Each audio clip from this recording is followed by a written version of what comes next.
Episode 7 of Ahsoka really cranks up the Star Wars excitement. It's like a turbocharged thrill ride, setting the stage for the big finale coming our way next week. Rosario Dawson's Ahsoka Tano finally makes her way to Paradea, and things get super intense. Meanwhile, Mary Elizabeth Winstead's Hera Syndulla is in a tight spot, having to plead her case to the New Republic. This episode, being the second to last in the series, does a fantastic job laying the groundwork for the grand finale. It's packed with jaw-dropping action and some mind-blowing surprises that'll leave you counting down the days until the big wrap-up next week. Ahsoka's place in the Star Wars timeline. All right, so here's the deal with the timeline in The Mandalorian and Ahsoka. It can get a bit fuzzy. The first season of The Mandalorian kicks off around 9 ABY, 5 years post-Return of the Jedi. But hold on, things get trickier as the series goes on.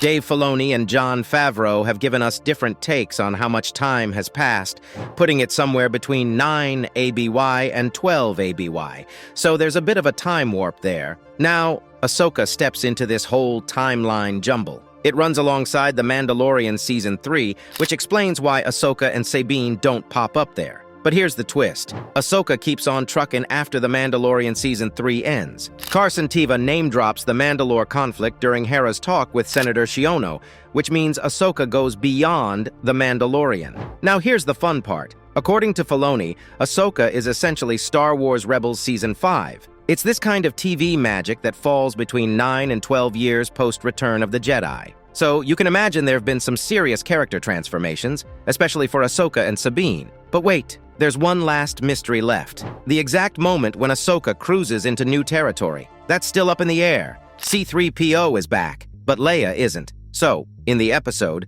Senator Hamato Shiono is totally against what Hera's been up to, saying no way to the idea of Grand Admiral Thrawn's comeback and this whole Imperial Remnant deal. But guess who steps in to save the day? None other than our golden buddy, C3PO. 3PO gets summoned to the scene by none other than Senator Leia Organa herself. It's kind of a big deal because he's been faithfully serving the Skywalker family, and now he's on a diplomatic mission to clear Hera's name with the New Republic Senate. You know, it makes sense that Leia didn't go herself. She's probably swamped with her own Jedi training and all the Senate stuff. Plus, this Ahsoka story is set around 9-10 ABY, so Ben Solo is just a little tot at this point. Leia might be holding down the fort on Chandrila, or knee-deep in other Senate matters, keeping an eye on that sneaky Imperial remnant. It's pretty cool that Anthony Daniels is back in the metallic suit as C3PO for Ahsoka. I mean, he's been the face, or should I say the metal shell, of 3PO since the very beginning in 1977. It's like a Star Wars tradition.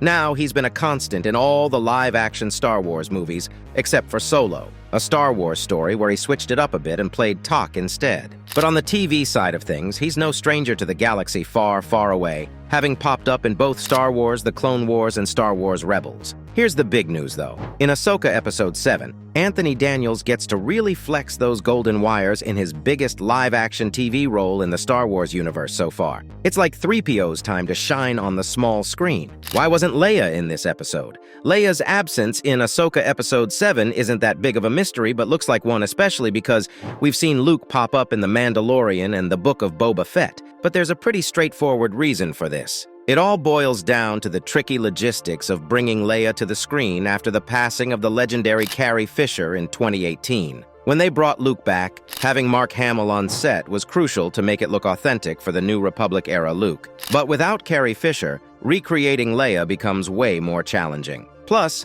Leia is such an iconic character, and Carrie Fisher left an irreplaceable legacy. It's likely Lucasfilm is hesitant to recast Leia with another actress out of respect for her and her unique presence in the Star Wars universe. So in Ahsoka Episode 7, they opted for the safer route with C3PO, still giving a nod to Leia's influence in the story without having to tackle the complex task of bringing her back to the screen. It's a clever move to keep Leia's spirit alive in the Star Wars timeline. Ahsoka trains with Anakin's holovids. Guess who's back in the Jedi game? Hayden Christensen, aka Anakin Skywalker himself, is making a comeback, and this time it's all about Ahsoka's training. Ahsoka spills the beans to Hu Yang about having 20 holovids of Anakin to help her learn the Jedi ropes. Now, what's really fascinating is that Hu Yang, the wise droid, didn't even know about this stash of holovids. It's a pretty big deal because it shows just how far Ahsoka has come in healing from her past trauma, especially after that intense encounter with Anakin in the World Between Worlds back in Ahsoka Episode 5. The Force is strong with this one. Thrawn learns Ahsoka is Anakin's apprentice. You won't believe the twist in Episode 7. Grand Admiral Thrawn, the mastermind himself, figures out that Anakin Skywalker and Darth Vader are one and the same. But that's not all. He also learns about Anakin's apprentice, none other than Ahsoka. Here's a juicy bit from the Clone Wars era. So after Ahsoka left the Jedi Order, Anakin Skywalker and Thrawn had this chance encounter on Batuu. Now, Thrawn, who had been kicked out by his own Chiss people for his unconventional ways, got exiled to the more familiar parts of the galaxy. Why? Well, he was on a mission to find allies in the Chiss-Grisk hegemony war. But wait, there's a twist. Anakin struck a deal with Thrawn. He'd help him rescue his wife in exchange for some insider info on the Clone Wars and all the galactic politics happening at that time. It's like a secret pact in the midst of all that Star Wars chaos. So this revelation seriously rattles Thrawn, and at the same time, it's like a light bulb moment for him. Now that he connects the dots between Anakin and Vader, it helps him anticipate Ahsoka's moves better because he recalls working alongside Anakin and facing off against Vader. It's a real game changer. Sabine is Force-sensitive. Ahsoka tries to track down Sabine, and guess what? Sabine answers her call using the Force. Now, what's interesting is Sabine's reaction. She tells Ezra that the feeling was familiar. That little word drop hints that maybe Sabine's had some Force mojo going on all this time, and we're just now getting a glimpse of it. Baylan has his own agenda. Hold on to your lightsabers because there's some drama brewing. Baylan Call, the Jedi, has decided to part ways with his apprentice, Shin Hati. But get this, nobody knows why just yet. It's like a big mystery hanging in the air, and it's causing a major hiccup in Thrawn's grand scheme. Baylan's gone rogue and is now a wild card Thrawn can't wrangle, kind of like how Sabine's been a real curveball in the mix. Things are heating up in the galaxy. The Night Troopers aren't undead. When Sabine, Ezra, and Ahsoka face off against Thrawn's Night Troopers, they manage to knock out a bunch of them. Now, here's the interesting part. None of these troopers meet their end like Inquisitor Marek did. You know, no green smoke and all that spooky stuff. This little detail actually shoots down a popular theory that Thrawn's army might be some kind of undead squad.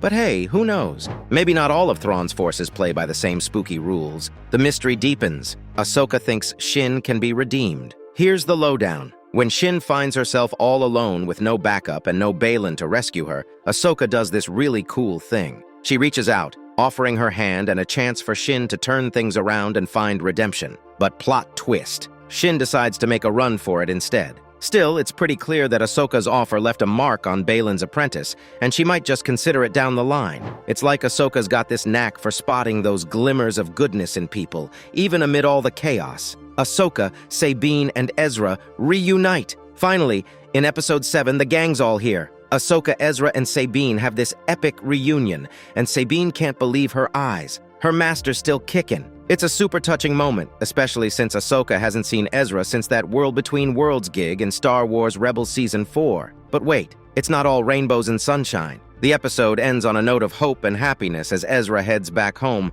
but that dark cloud of Thrawn's master plan is still hanging over them. Thrawn's like the ticking clock here, racing against the Jedi trio. If he bolts the galaxy before they do, they're stuck, and that's bad news. So brace yourselves for the Ahsoka finale, folks. There's a storm of action coming as Thrawn's threat gets closer and closer. But hey, with these three Jedi reunited, they might just have enough light to push away that looming darkness. Ending explained. So, let's talk about the aftermath of the showdown with Morgan Elsbeth. She's feeling like she took an L, but Thrawn, on the other hand, has a different perspective. Yeah, they lost some Night Troopers, and Ahsoka reunited with Sabine and Ezra, but Thrawn's got a grin because he's almost done with his cargo transfer, gearing up for his great escape off Peridea. Now, Dreams and Madness wraps up with a touching classic Clone Wars/Rebels-style moment. Ezra's all smiles, realizing he's finally getting back home. It's a much warmer reunion compared to last week's kinda awkward one with Sabine and Ezra.